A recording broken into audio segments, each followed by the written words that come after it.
Hey guys, welcome back to my channel. Today's video is going to be an update to my makeup rehab series that I introduced last month. I was inspired to format my makeup rehab series in this way by It's Just Steph. However, my rules and numbers are a little bit different than hers. Last month, I know it wasn't January obviously, but I had recapped the all of my January and February spending and empties, etc., to come up with a starting point for filming this series, and I asked for your feedback on how you would like to see this formatted, so I have taken your suggestions. Just to quickly recap, I won't do this every single time, but since this is just my first update, I just wanted to give a brief overview. If you want more details, check out my last makeup rehab video. But essentially, I'm okay with my collection growing by around 20 products this year. Though I love project panning, I also love testing and reviewing new makeup and just having that excitement. I don't think I will ever get over that. So just 20 products over 12 months for someone that gets BoxyCharm, I think is perfectly reasonable for me personally. So it's like 20 free freebies I get just for makeup. However, I can earn back points. I earn half points for empty makeup products, no matter the size, full size sample, doesn't matter. It's a half a point for pans, and half a point if I sell something on Poshmark. Just plain old decluttering does not count. If I sell something and receive money, I can add a half a point into my makeup rehab bank. It's a 2 out, 1 in to help combat the makeup drawer of shame. My starting balance for March 1st was 8.5 points. Before we get into the numbers, I will pop them on the screen like I did last time. Just a quick chat about my low buy. I had a weak moment in March, and for 2 reasons. First, BoxyCharm announced that they were going to allow 2 choices in your premium subscription box, which I had previously canceled last summer. I just liked it just as much as my base box. I still only kept 2 to 3 products. So it was just, adding more in, and it was more expensive, obviously. So I didn't feel like I needed both. However, and I have continued to feel that way this whole time until the April spoilers looked so good. Like Natasha Denona, Marc Jacobs, really good brands. And I was like, oh, this might be one that's actually worth it. And of course, to sign up and get your choice, you need to sign up the month prior. So I am getting the March premium box. However, it hasn't arrived or anything. I will add in those numbers to my April numbers. And under normal circumstances, I probably could have resisted anyways, just forget about it. I don't need it. Don't look at the spoilers. It'll be fine, right? Something about the anniversary of the lockdowns, I was feeling so terrible, mental health wise. I already feel the tears in the back of my eyeballs. Obviously, the last year has been really hard for everybody. And it has been hard for me in that I had Emmett a month before everything went down. So then I was at home. I feel like every time, even if you have other kids, Emmett is my 3rd kid, each time you bring a new baby home, you still kind of feel like a new mom, just because every baby is different and it changes your routine each time. Going from 1 to 2 kids, your routine now looks different because you have 2 children. Going from 2 to 3 kids. So I was dealing with that, and then trying to learn how to homeschool Max and all the things. Anyways, I signed up at the very beginning of March break for us. That's our spring break here, because I was feeling like a caged animal, like really restless, not doing well mentally, like I said.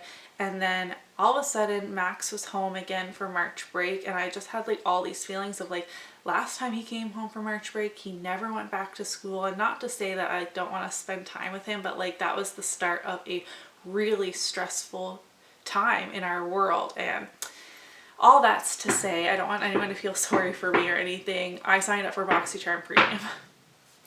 So I'm really gonna have to buckle down with my panning in order to maintain my equilibrium of bringing in 2 BoxyCharm boxes each month.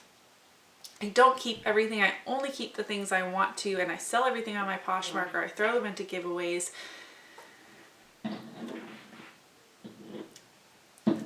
So, okay, there's my confession for this makeup rehab episode. Now let's get into some numbers. I keep leaning the wrong way. I started the month with 8.5 points, as I mentioned. My FabFitFun box came in at the very beginning of the month, but there actually weren't any makeup products in mine. I got some skincare, some body care, a nail polish, but no makeup products, so that didn't change anything. In my March BoxyCharm box, I only kept 1 makeup item. I kept some skincare and I had a brush cleaner. I kept 3 products from this month out of the 5, but the KAB lip oil in the shade Rum Punch, I'm really interested in trying. It says it's cruelty free. And I put lip oils in my lip gloss makeup category just to keep things simple. I'm not starting a new one. It's a pretty red tint. It goes on pretty clear. So this is, you know, -1. And you guys voted to actually show you the products that I brought in. So that's what I'm doing today. Then there was a sale at Walmart, and I was also picking up a few things for my 2K giveaway coming up. Of course, whenever I hit 2K, but every time I, you know, get a influx of subscribers, I like to just go buy a couple of things for the giveaway, not waiting until I hit 2K and then blowing a whole bunch of money on it. All that's to say is I actually bought 2 of these, one for the giveaway and one for me. I've been seeing the ads all over YouTube, and I like the way that it looks. This is the new CoverGirl Lash Blast Clean Volume Mascara. I know clean is just greenwash marketing term. I know, but it suckered me in. And Lash Blast is a very classic formula that I used to really love. I haven't used it in years and years and years. I got very black, smudge proof. It is a vegan and cruelty-free formula. And I just opened at the beginning of the month my last mascara backup. So this is the only other one I have in my collection, and I do like having 1 mascara on backup just so I don't feel rushed to go to the store. If one day my mascara is all dried out and flaking all over my face, then I can just come downstairs here to my little office space and grab this guy. So that does take away 1. And then I was very surprised to receive PR from Samantha March and Ofra. So this counts as 3 because we have 1 palette.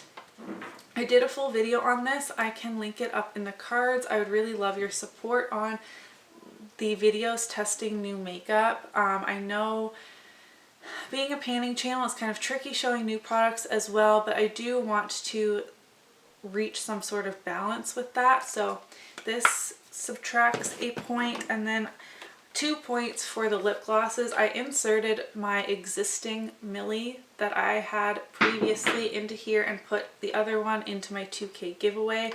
So I actually only got 2 new glosses within this pack. So taking away 3 more points for my Ofra PR. I was a little conflicted, like, does PR count? And while it's not me spending my money, the overarching goal of my makeup rehab is to only have my collection grow by around 20 items, and these items are coming in. It's not really about finances this year, so I do think that they should count.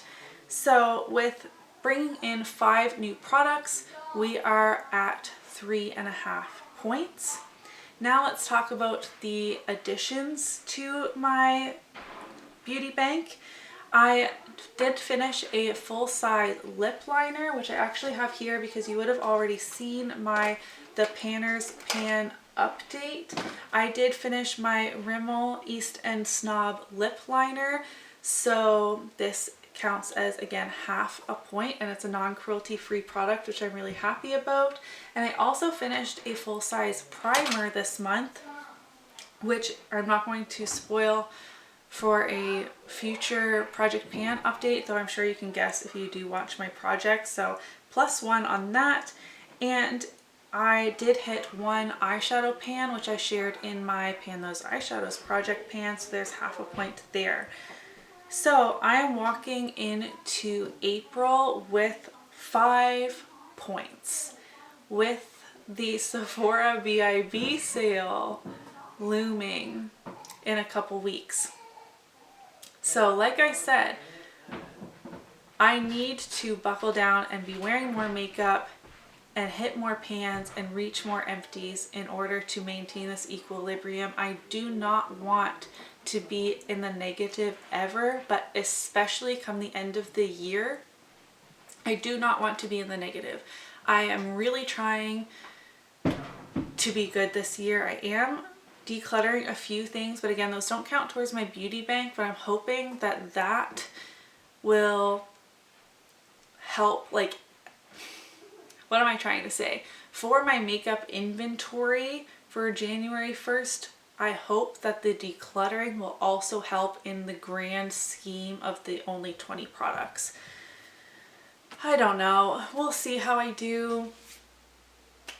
I'm feeling a little disappointed with myself over the BoxyCharm thing, but we'll see. I do sell quite a lot on my Poshmark. I'm emilynmax 94 over there. If you are also Canadian, you can look at my closet, because Poshmark you can only buy and sell within your own country. I do mystery boxes of makeup and skincare, etc. over there, as well as things by themselves. So I'm hoping that it won't affect me too much. But we'll see. I might just keep it for a couple months and then cancel it again if I still only like it just as much as my base box. We'll have to see. I am feeling much better now that Max did in fact go back to school after March break, and I've been back into a workout regimen, and I've been digging in the garden, and we started some seeds inside, and I just wanted to make sure you guys knew that I'm doing like all right mentally now, even though I did definitely have a very down and weak moment in the middle of March. Okay, 5 points going into April. I'm feeling pretty good about that, considering my birthday in January really took a hit on this series that I started last month. Let me know, how are you doing on your low buy? Are you on a no buy? Do you have any advice for me? How do you think I'm doing? Let me know in the comments down below. That's it for today's video. If you enjoyed it, don't forget to give it a thumbs up so that I know, and I'll see you in my next one. Bye.